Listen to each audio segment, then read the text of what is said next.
Hanging out with real estate investors is like listening to a broken record. Cash flow, cash flow, cash flow. Particularly newer real estate investors. I hear it all the time. I can't get the numbers to work, or how am I supposed to get this to cash flow? And my answer to that is you're not really supposed to get cash flow in the first couple of years of a real estate investment. Real estate pays you in a ton of ways. Cash flow's just one. And even when interest rates were lower, it wasn't uncommon to see properties run cash flow negative in the first couple of years.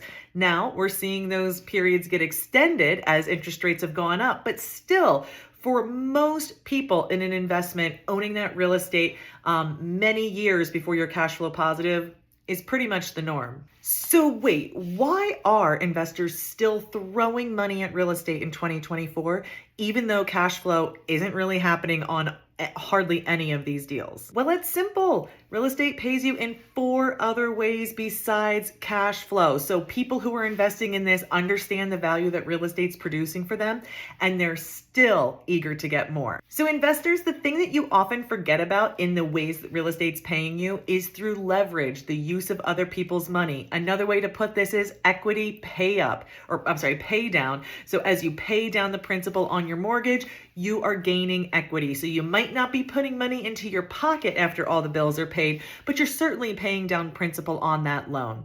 Now, you can get assets to be cash flow positive, but you're not going to be able to use that much leverage.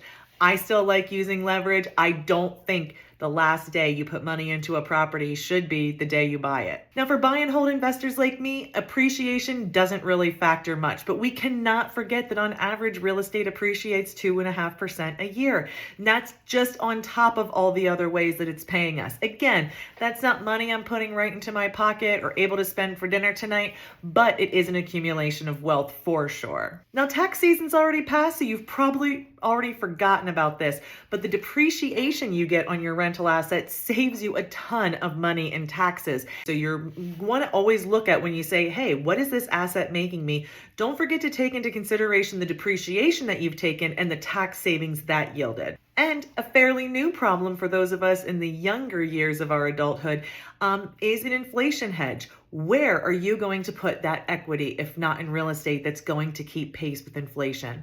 There's a couple of places, but the risk that they represent is so much more. That is why in 2020, 2021, and 22, we saw a race for investors to get into real estate, get more equity into real estate to ride out these higher inflation, higher yield times. I haven't seen as much of a slowdown as I thought I would with interest rates increasing among investors. I know new home buyers, home buyers have been experiencing a lot of trepidation, really watching those interest rates carefully. But the investors I'm working with are still finding these very tolerable and are still eager to do deals. So for those who get it, who understand how real estate investment works and they're able to work it, real estate is a no-brainer, even when it's technically cash flow negative.